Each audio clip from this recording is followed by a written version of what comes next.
By way of background, I want to say that I was invited to the executive meeting of ICA in Costa Rica last week. And at that meeting, I took the opportunity to speak with the Director General, Dr. Victor Vulobus, as to possible areas of collaboration between ICA and Saint Lucia. I want to inform you all that the outcome of the discussion was very fruitful. ICA agreed to at least give support in 3 major areas. I must say some of the areas were areas that I had discussions with ICA when I was the minister during the years 2006-2007, and namely the aspect of greenhouse, improvement to that technology. During that time, ICA had agreed through the support of the government of Mexico to donate 5 greenhouses where we will be looking at the technology and looking at ways of improving the existing technology in Saint Lucia. And these greenhouses would have been placed in different locations, different climatic conditions, so we could examine the performance of these greenhouses and for us to be able to determine if there will be a need to make changes to the structure. I must say, unfortunately, that agreement never materialized, and I'm sure those of us who are involved in the agricultural sector directly would appreciate what we have now at our hands, where we have 2 big greenhouses not operating in the manner we'd expect it to operate, and it's very costly to maintain. As a result of this, I re-engaged the Director General because he was the one at the time who had agreed with me and the government and the ministry to undertake that exercise. And I want to report that he has agreed to revisit that intention and to engage once again the government of Mexico. I don't know how feasible that might be, to engage the government of Mexico, since they have invested so much to explore that possibility again in donating 5 small greenhouses so we can test these greenhouses. And I'm saying this because we have Saint Lucia Marketing Board here, and we want to appreciate improved technology would be critical moving forward and would assist in the production in a sustainable way as far as agriculture is concerned.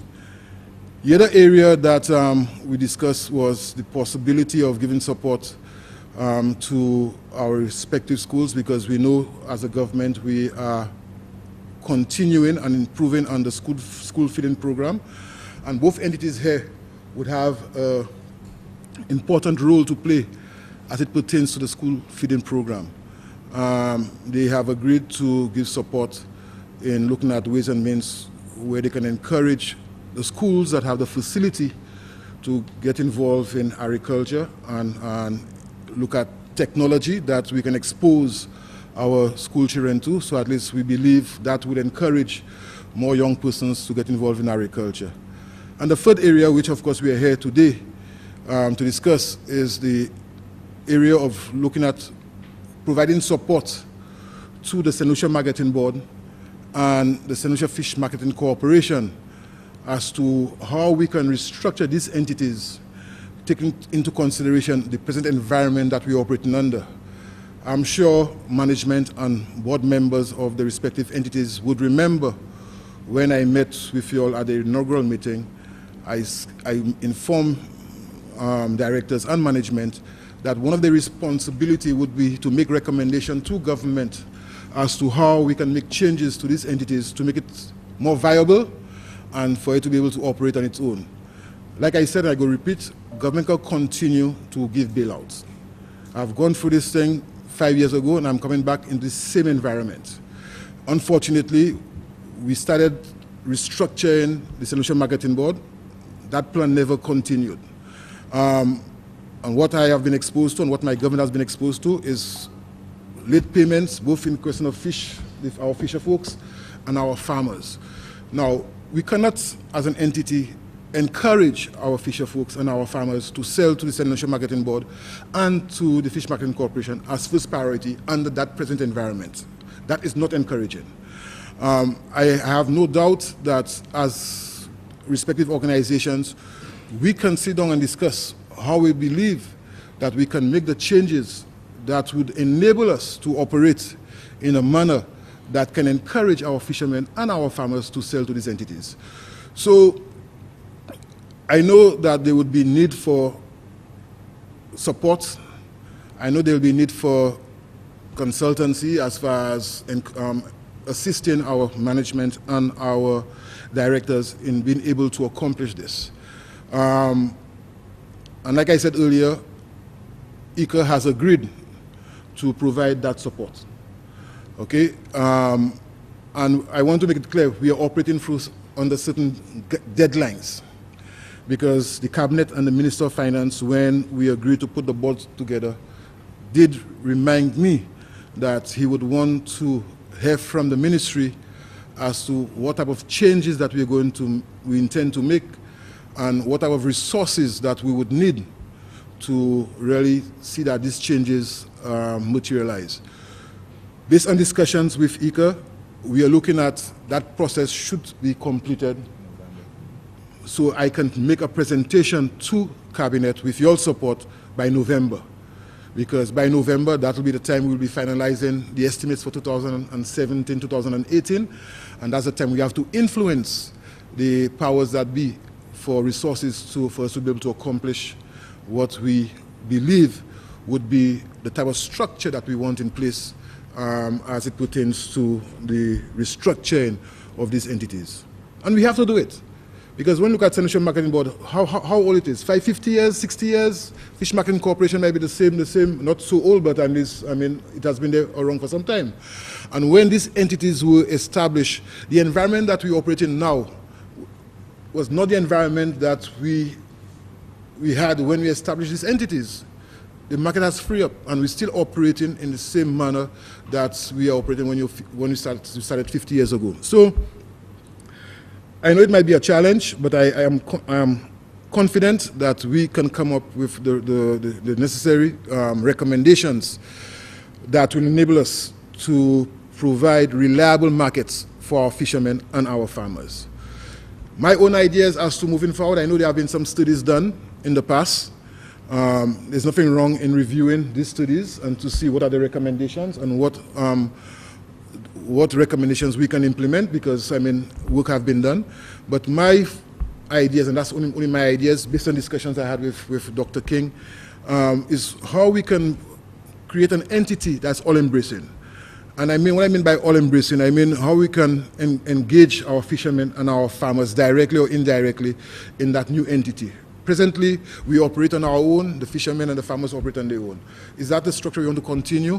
How can we involve them? How can we embrace them? How they can be part and parcel of that new entity that we intend to develop and to make recommendations to our cabinet and government, so they see themselves as part and parcel of that new entity. They see themselves as the owners of that new entity, so at least that will encourage them to be able, well, encourage them to participate and to be owners of what we are doing. The other area I'm looking at, quite honestly, and I can tell you that based on subsidies, I have not given subsidies for 2-3 years. I've reduced subsidies to the ending of this financial year, those persons who are applying for subsidies, and it's deliberate.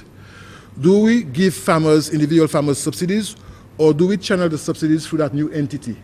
Because based on my own thinking, farmers should be members of that new entity.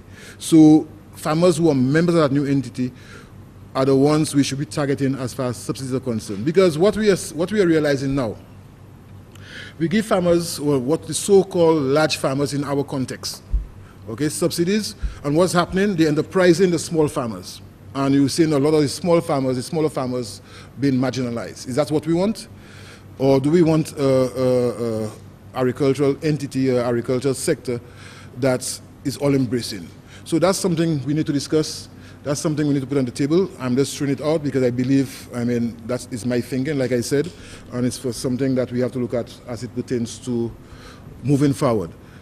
The other area, what can we do? Right now, I know there was a point in time where Marketing Board had the right, the sole importer of carrots. And whatever financial benefits that was derived from that arrangement was supporting the Saint Lucia Marketing Board as far as being able to pay our farmers. That has gone out of the window based on the present environment that we have right now. But government has, for now, the right to import rice, flour, and sugar. Do we want to continue to have the Ministry of Commerce to be responsible for the importation of these entities? Or do we want that the new structure we put in place to be responsible for being engaged as far as the importation of the rice, flour, and sugar? I know it's a challenge because I know we are heavily subsidizing rice, flour, and sugar. But we have to think outside of the box. I mean, Grenada is an example. I spoke with my colleague in Grenada in St. Kitts, and the new marketing entity in Grenada is the sole importer of rice, flour, and sugar, all right? And they have an experience where they are targeting those who need to be subsidized and those that can afford to pay are paying.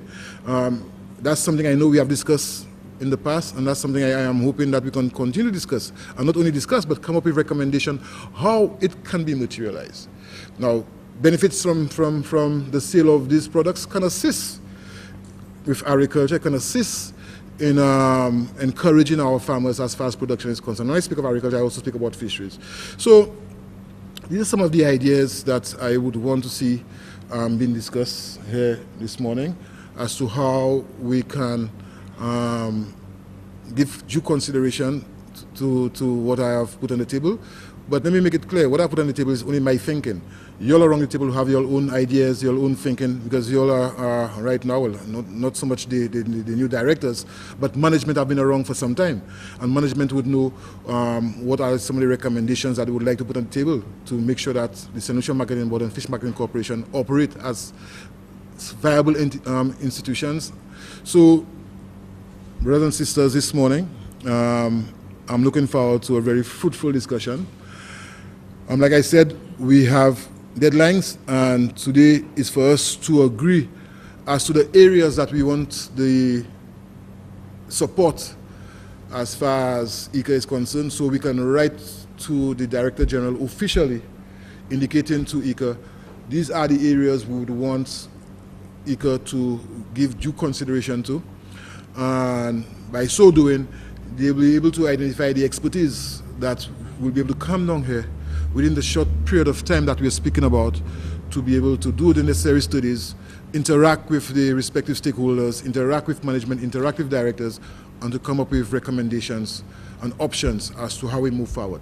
But we cannot continue the way we are continuing. We cannot, all right? And we have to take the tough decisions so at least we can provide to our farmers and our fishermen marketing entities that they have confidence in, and they would be able to at least give support to these entities. And that's critical. And we, all of us around this table, understand and appreciate that one of the challenges that we have is reliable markets.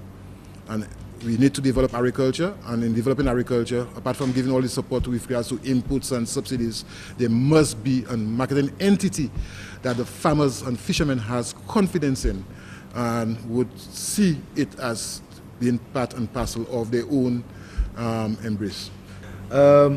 When I spoke to headquarters about a new cabinet, I expressed that it is necessary that our minister has to visit Costa Rica, and they told me, yes, it is an old minister, an old new minister, right? He already visited Costa Rica, but in my justification, I told them that when the minister was there, it was about 5 years to 6 years ago, maybe 10 years ago, and things changed within our organization. Our modus of operation also changed. So for us, it was a good opportunity when the minister was invited for the executive board meeting. That is a structure, a governance structure within ICA. I requested the orientation. During that orientation, the minister made a few points where he needed necessary support, and while the meeting was going on, I was called and they asked me to see how best we can start the process of getting information about the different aspects that the minister requested. In our meeting, when the minister came back, he presented the same request that he put forward in Costa Rica, and he stressed that restructuring the marketing board was priority number one. Honestly, I thought that he would say greenhouses and school garden would be priority number one, because of the fact that we already have certain things in place for the greenhouses and the school gardens. We have worked with the Mexican government, the embassy, in retrofitting the existing greenhouses and looking at training opportunities for farmers to get acquainted to greenhouse operation. We also discussed with the Mexican embassy to look at tailor-made and cheap greenhouses for farmers in order to make sure that the greenhouses that are set up are really adapted to the climate condition and the system that the farmers here are acquainted to. So, in essence, for us, the greenhouse was much easier, right? Another aspect that the minister brought forward was the school gardens, expanding of the school feeding program. We already are busy with schools. We have about 70 schools, right, that we are working with. And we are now in the process looking at sitting down with the teachers, the head of the schools, to see how we can incorporate the agribusiness aspect within the curriculum of the schools. Coming to the marketing board, we had a long discussion, and when I came here in 2014 and I looked at the structure of Saint Lucia, discussing how the different structures are operating, they told me, and that is between quotes, the marketing board is not functioning. I'm going to say it raw, you know. I didn't want to believe that, and I was confronted with 2 reports that were written to restructure the marketing board. This is giving us a leverage, right, to make sure that all the changes that are taking place at global level, that has to trickle down at national level, we need to make sure that the marketing board is well structured, well defined, what the objective is of the marketing board, and where we are going with the marketing board. We can go as far as we want to, because the marketing board, different marketing boards in the region are even going to support farmers doing marketing research, have a special unit, have a physical market where they're buying and selling. Even the marketing boards are responsible for imports, right, where they're earning their own money.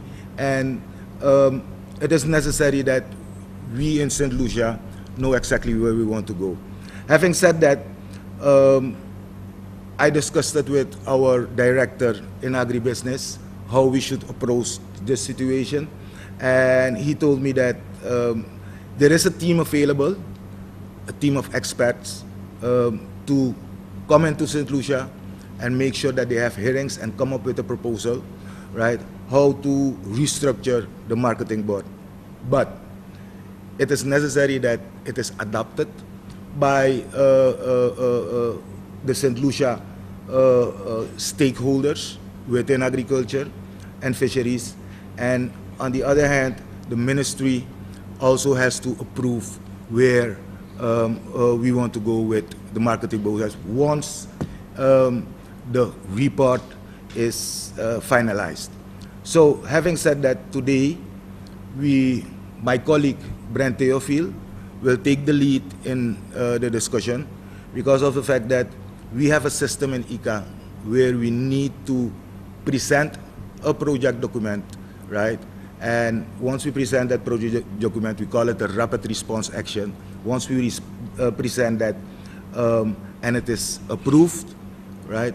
The team can come in, it is funded by ICA, and they start doing the work. In our discussion with the minister, we also made it clear that certain things we cannot change within 1 year. So what we need to do, we have to prepare a short-term, mid, and long-term plan to really restructure the marketing board, taking in account that world trade is changing.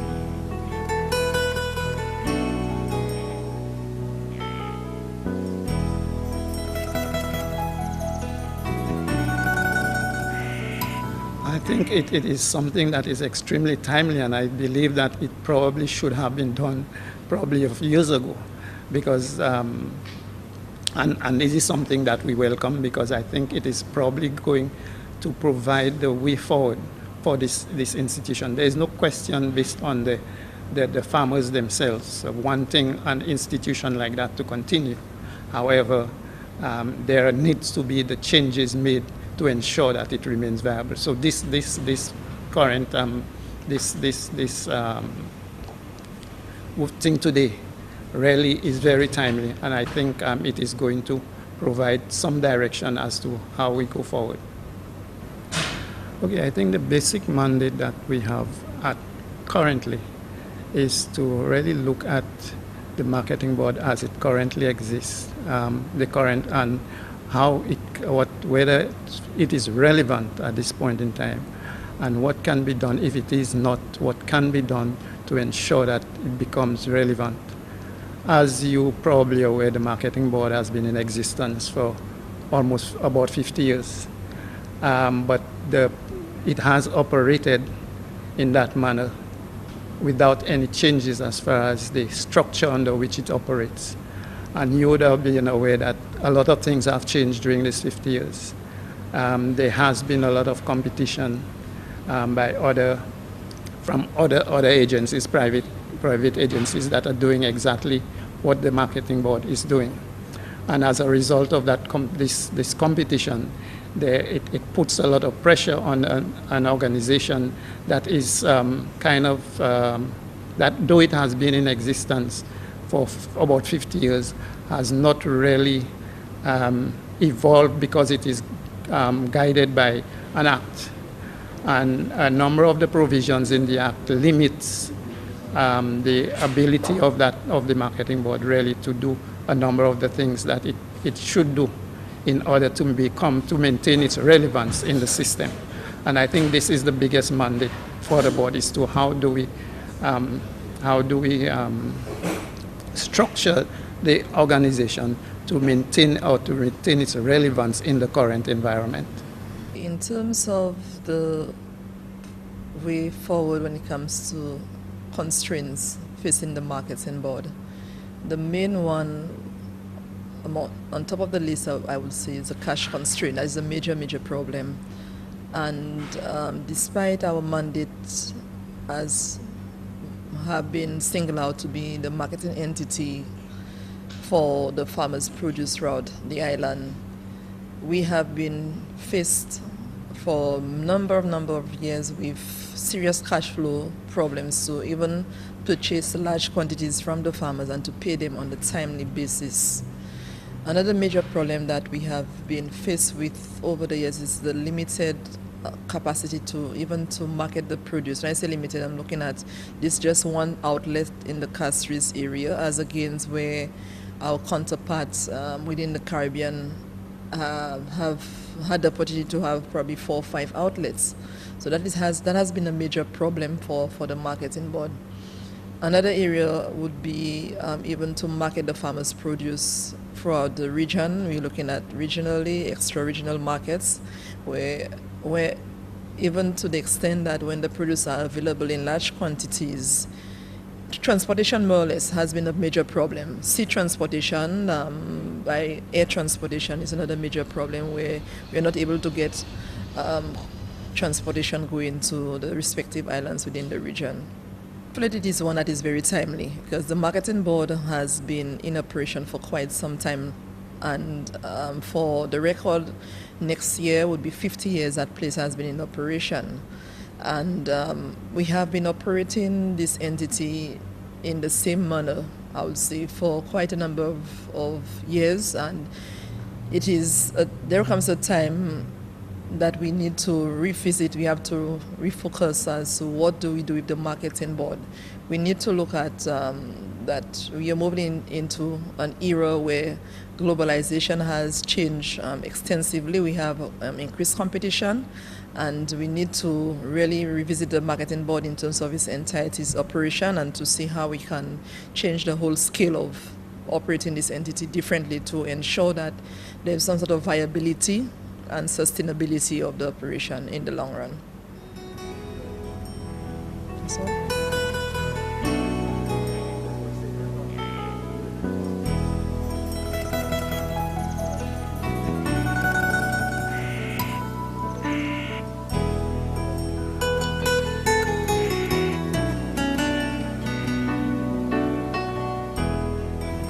Well, the mandate is very simple. Make the Fish Marketing Corporation work, because currently we have a number of complaints coming from the fishermen, and we need to find ways to make life and business a lot easier for them. You understand? That was the sole purpose why the Fish Marketing Corporation was incorporated in the first place. So we're now looking at some of those issues and to document our findings, make recommendations on the way forward. The meeting is opportune. We're talking about how we can restructure, how we can optimize the funds that we have to make things better. So all of that is, like you said, is very opportune to happen for both the Saint Lucia Fish Marketing and the Saint Lucia Fishing Corporation. As for our board, one of the first things that we're looking at to do is to make sure that we strengthen the organization, because we find a lot of those statutory bodies, they lack what you call, the business component of the organization. So we are looking at that currently. I think the initiative by the ministry is very timely. It comes at a time when there are a myriad of issues and challenges confronting Saint Lucia Fish Marketing Corporation. We welcome any initiative, any intervention that would allow Fish Marketing Corporation to arrive at the answers to the problems that we face. We, over the years, continue to face challenges one after the other.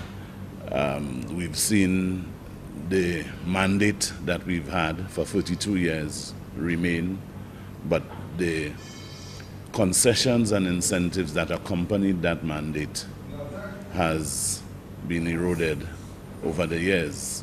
We have come from an organization that received a number of governmental concessions, but with the advent of trade liberalization, WTO rulings, and so on, we've seen a number of those concessions taken away from the corporation. We also must take into consideration that there are a number of new players that have entered the market over the years. And those players operate in the same business environment. Now, we are a company that deals with commodities. Commodity traders need capital to continue to grow their business. Because of the structure of Fish Marketing Corporation, we're not able to raise that capital. So we continue to have problems especially in financing the payments to fishers. And that is one of the biggest challenges that we continue to face. Whereas we are asked to purchase everything that the fisherman lands. So in one fishing season where 23 million worth of fish is being landed, we are asked to purchase anything that the fisherman brings to us. So, and I want to put that in the context of tonnage. We land in any given year in excess of 1,860 tons of fish. Fish Marketing Corporation purchases between 33 and 47% of what is landed. We are unable to sell 20% of what we purchase during that time because there's fish on the market and there are a number of other players in the market. So when we purchase that fish from the fishers, we process it and it goes into storage. In any one day, we would purchase $120,000 worth of fish. For the week, it would be like $500,000 during the peak season, during the fish landings season. The peak season we refer to is between the months of late February to early May. At any given day during that period, we can purchase in excess of $120,000 worth of fish. In any given week during that period, we can go as far as $500,000 worth of fish. For that corresponding period, we do not sell $120,000 worth of fish for that week.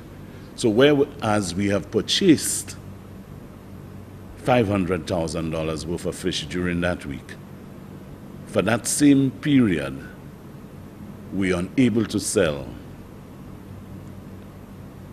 30% of that amount. So we continue to buy, but unable to generate sufficient sales to pay those fishers.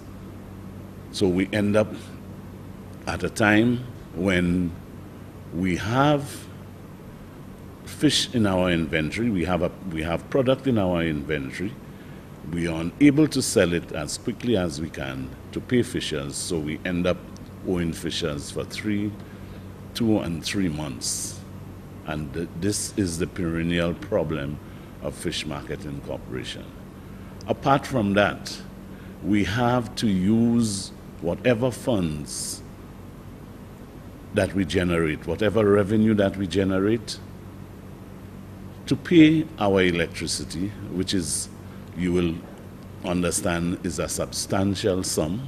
When we run a 300,000 pound capacity freezer in Vieux-Fort, and we have another 200 pounds capacity in Castries, our electricity bill during that time is in excess of $77,000 a month.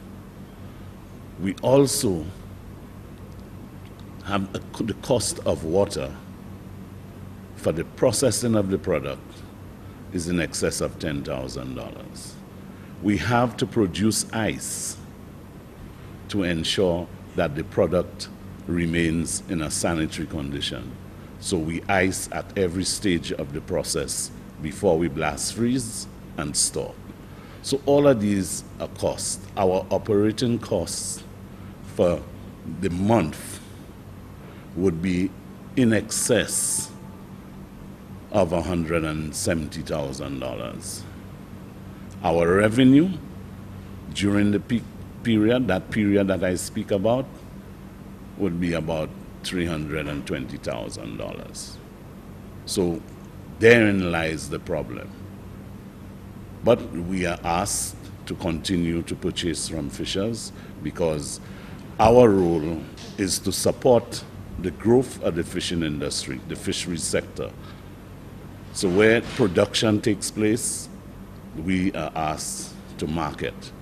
But One of the other challenges that we have, and it's major, while we are asked to purchase the product that has been landed locally, there are players in the market that import the same product that we buy locally for $2.30 cheaper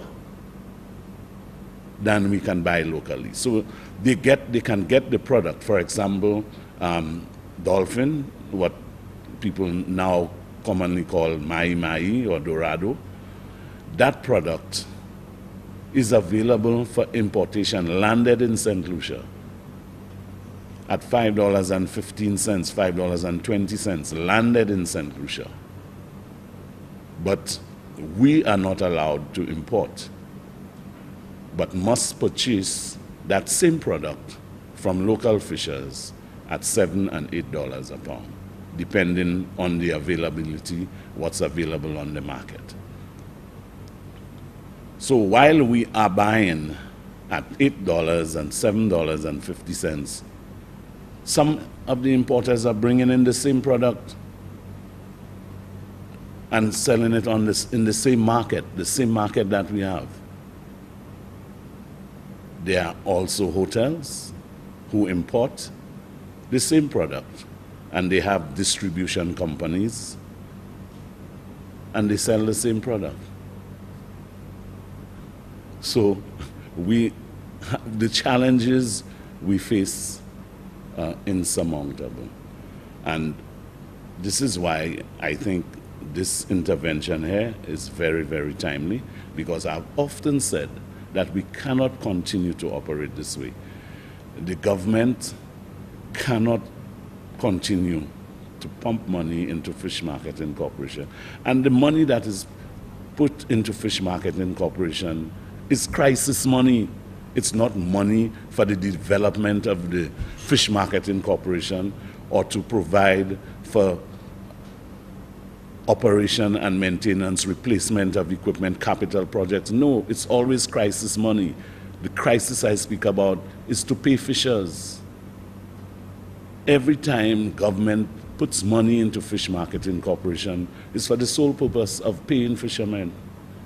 All these other activities that require to maintain a plant of that capacity is funded through the sale of the product that we buy.